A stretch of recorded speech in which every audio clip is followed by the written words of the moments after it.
Welcome to study physics.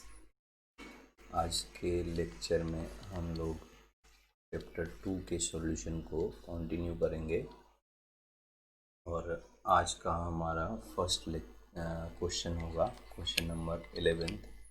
So 11th में हम लोगों से पूछा जा रहा है two vectors having magnitude of 2 metre and 3 metre, the angle between them is 60 degree. Find the scalar product of two vector, a part, b part, the magnitude of their vector product. So a में जो है वो हम लोगों से scalar product पूछा गया है। दो वेक्टर जो दिया गया, a vector that is 2 metre है और b वेक्टर हमारा 3 मीटर है। इनके बीच का जो एंगल है वो 60 डिग्री है। तो फर्स्ट पार्ट में हम लोगों से ए वेक्टर डॉट बी वेक्टर पूछा जा रहा है, तो ये क्या होगा, ए बी कॉस थीटा हो जाएगा। सो देखिए ये 2 है, ये 3 है और कॉस थीटा।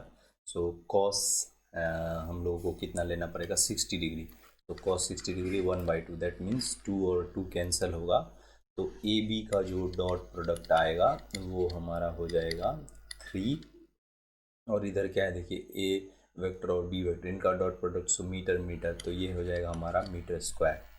तो इस प्रकार हमारा फर्स्ट पार्ट कंप्लीट हो जाता है। जो सेकंड पार्ट है उसमें इसका ही क्रॉस प्रोडक्ट पूछा गया है। सो ये क्या होगा, तो देखिए A B of sine theta, तो ये हमारा क्या होगा, देखिए A2 है, B3 है और sine theta means sign 60 degree हमारा कितना होगा, √3/2। सो ये पार्ट कैंसिल हो जाएगा, तो हमारे पास बचेगा 3√3, ये मीटर स्क्वायर। तो A क्रॉस B का जो है वो वैल्यू हम लोगों को मालूम हो जाएगा। तो इस प्रकार हमारा 11th क्वेश्चन कंप्लीट हो जाता है। जो 12th है उसमें हम लोगों से पूछा गया है late A1 A2 A3 A4 A5 A6 A1 be a regular hexagon. Write the x component of the vector represented by 6 sides taken in order. Use the fact that the resultant of these 6 vector is 0 to prove that this value is equals to 0. Use the known cosine values to verify the result. तो देखिए इसमें से हम लोगों को एक regular hexagon का picture दिया गया है और कहा जा रहा है कि x component of right the x component means इसका x कंपोनेंट को लिखना है इन ऑर्डर। और फिर कहा जा रहा है use the fact that resultant of this 6 vector is 0, और इसमें से इसका जो 6 वेक्टर 6th साइड के लिए जो 6 रिजल्टेंट आएगा तो वो अगर 0 होगा तो हमको प्रूव करना है कि ये कॉस में जो दिया गया है डिफरेंट एंगल्स का समेशन वो इक्वल टू 0 होगा। तो देखिए जो हमारे पास रेगुलर हेक्सागोन का इमेज है वो देखिए कुछ इस प्रकार से है।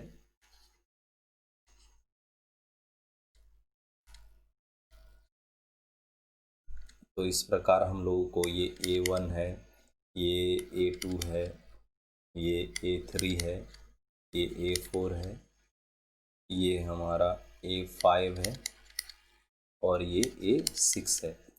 तो अब इसमें से देखिए ये जो है ये हमारा एक्स एक्सिस बताया गया है। सो दिस जो है वो हमारा एक्स एक्सिस की तरह है बिहेव होगा और ये जो है ये हमारा वाई एक्सिस की तरह बिहेव होगा। तो अब देखिए अगर हम लोग यहाँ पर से देखेंगे तो ये अलोंग एक्स एक्सिस 0 डिग्री के एंगल पर है, और अगर हम लोग इसको यहाँ से देखेंगे तो ये देखिए हमारा 60 डिग्री के एंगल पर होगा। ये वाला एंगल देखिए 180 डिग्री के एंगल पर हो जाएगा एक्स एक्सिस से, और ये जो एंगल है ये हमारा 120 डिग्री, दैट मीन्स 60 60 60 से ये सब कुछ चेंज हो रहा है। तो इसमें से हम लोगों से कहा गया है कि जो 6 साइड का x कंपोनेंट है उसका समेशन जो है वो उसका रिजल्टेंट जो है वो हमारा 0 है। तो इसका क्या मतलब होगा, देखिए इसका जो मतलब होगा वो हम लोग किस प्रकार देख सकते हैं। देखिए अगर हम लोग A1x कंपोनेंट लिखने का ट्राई करेंगे तो ये हमारा क्या होगा, अगर रेगुलर है तो सारे साइड सेम होंगे, उसको हम लोगों ने अगर A लिया तो सपोज़ A1x हमारा क्या हो जाएगा, cos 0 हो जाएगा। और A2x इसी तरह से A1 cos ऑफ ये जो एंगल होगा वो हमारा 60 डिग्री, दैट मीन्स π/3। फिर A3x जो होगा वो हमारा कितना होगा, तो देखिए A cos वो हमारा 120, सो 2π/3।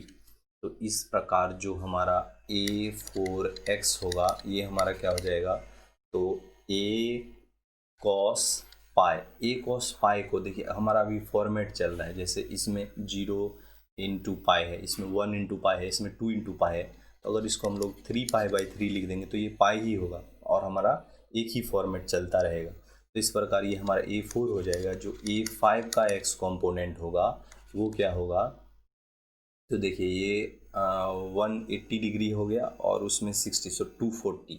तो ये हम लोग हो जाएगा cos 4π/3। इसी प्रकार से ये फॉर्मेट चलता रहेगा। तो जो हमारा सिक्स्थ आएगा, सिक्स वेक्टर का x कंपोनेंट ये हो जाएगा a cos, यहाँ पर 4 आया तो नेक्स्ट 5 आएगा, 5π/3।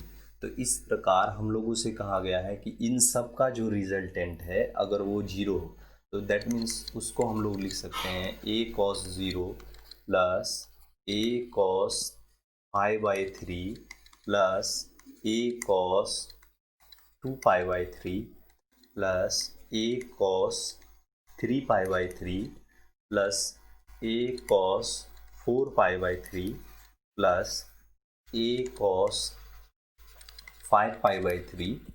ये इक्वल हो रहा है हमारा 0 के।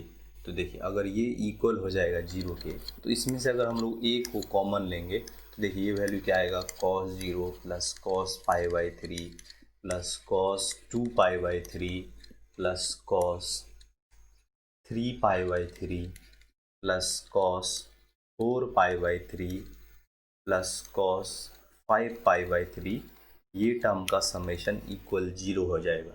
तो इस प्रकार इसमें से अगर a को इस पार्ट में लेंगे तो जो हम लोगों को प्रूव करना है वो ही तो मिलेगा, मीन्स ये सारे term that is equals to 0। तो ये इस प्रकार हमारा 12th क्वेश्चन जो है वो कंप्लीट हो जाता है। जो नेक्स्ट है हमारा 13, तो उसमें से हम लोगों से पूछा गया है लेट a और b वेक्टर इस प्रकार से है, तो इसका हम लोगों को एंगल मालूम करना है। तो देखिए हम लोगों से a वेक्टर जो दिया गया है वो है 2i cap plus of 3j cap plus 4k cap, और जो हमारा b वेक्टर है वो हम लोगों से दिया जा रहा है 3i cap plus 4j cap plus 5k cap. तो इनके बीच का हम लोगों को एंगल ढूंढना है। तो देखिए अगर इनके बीच का हम लोगों को एंगल ढूंढना हो तो हम लोग अगर a.b अगर यूज़ करेंगे तो देखिए हमारे पास क्या होगा, ab cos थीटा। सो यहाँ से जो थीटा टर्म है इसको कैलकुलेट किया जा सकता है। तो उसके लिए पहले हम लोगों को a.b का वैल्यू सॉल्व करना होगा। तो देखिए इसको हम लोग किस प्रकार करेंगे, तो ये हमारा 2i cap plus 3j cap plus 4k cap, और इसका हम लोगों को डॉट प्रोडक्ट लेना है 3i cap plus 4j cap plus और 5k कैप से।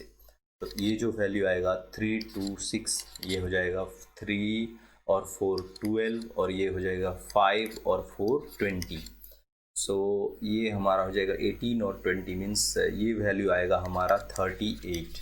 तो देखिए अब इसको जो ये हमारा सपोज ये इक्वेशन 1 था, तो इसको अगर यूज़ करना चाहेंगे तो ये हमारा हो जाएगा 38 is equals to A B, means ये हमारा a का मैग्नीट्यूड है और ये b का मैग्नीट्यूड है। तो देखिए a का जो मैग्नीट्यूड आएगा उसको अगर हम लोग कैलकुलेट करने का ट्राई करेंगे तो कितना आएगा, देखिए 2 का स्क्वायर 4, ये हो जाएगा 9, ये हो जाएगा 16। सो दिस इनटू ये वैल्यू हो जाएगा हमारे पास 3 का स्क्वायर 9, ये 36 और ये हमारा 25। तो इसको लेना है मल्टीप्लिकेशन विथ cos थीटा।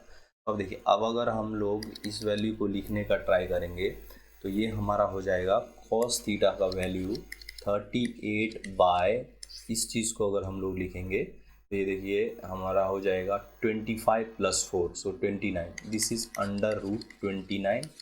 और ये जो वैल्यू आएगा ये हमारा देखिए ये हमारा हो जाएगा इसको अगर 35 मीन्स इसको ये 36 कैसे आएगा, इधर तो 4 है, सॉरी ये 16 आएगा। सो दिस इज़ आवर 16, तो इसको हम लोगों को लेना होगा 16। सो ये जो वैल्यू आएगा, सो देखिए 25 + 25 ये हमारा हो जाएगा 50। तो अंडर रूट 50 ये वैल्यू लेना हो, तो अगर चाहे तो हम लोग cos थीटा का वैल्यू इस फॉर्म में रख सकते हैं, और अगर और भी सिंप्लीफाई करेंगे तो ये हमारा हो जाएगा 38 डिवाइडेड बाय, अगर इन दोनों को सॉल्व करेंगे तो ये आएगा 450। तो दिस वैल्यू से हम लोग थीटा को लिख सकते हैं cos inverse 38 by under root 1450। तो इस प्रकार हमारा जो है वो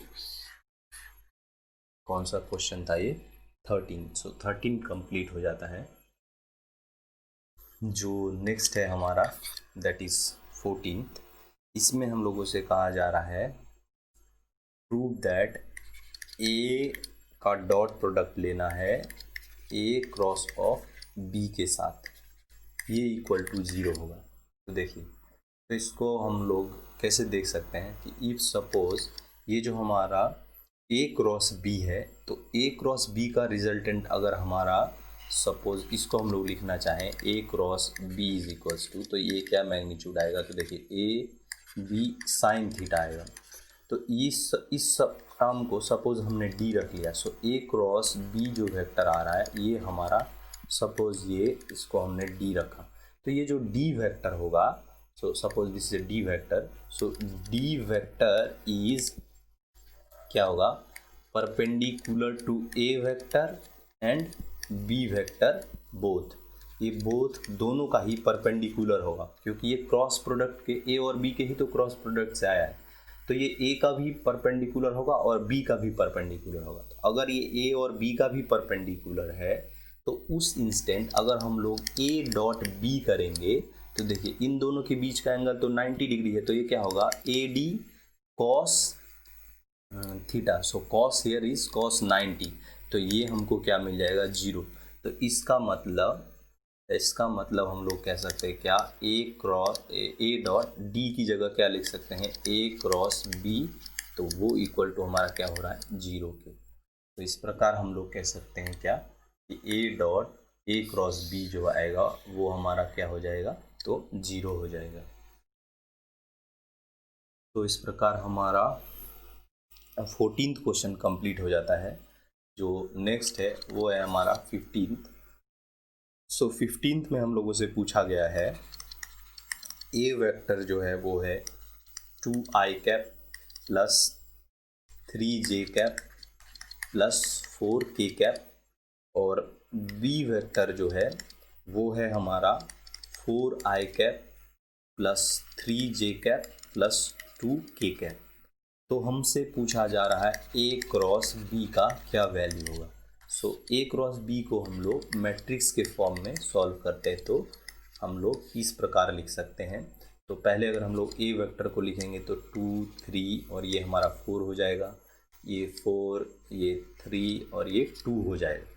तो इस प्रकार अगर हम लोग इसको सॉल्व करेंगे तो ये जो वैल्यू आएगा आई कैप इंटू ये 3 2 जा 6 माइनस ऑफ 12। सो इस तरह लिख सकते हैं। नेक्स्ट हमारा हो जाएगा minus of J cap. So minus of J cap में हमारा देखिए ये टर्म और ये टर्म छूट जाएगा, तो ये 4 और ये माइनस ऑफ 16, तो इसको लिख सकते हैं 4 माइनस ऑफ 16 प्लस ये हमारा के कैप। तो जो के कैप हमारा हो रहा है इसमें ये टर्म और ये टर्म इग्नोर होगा, तो 3 2 जा 6 minus of 12, so again 6 minus of 12 हो रहा है।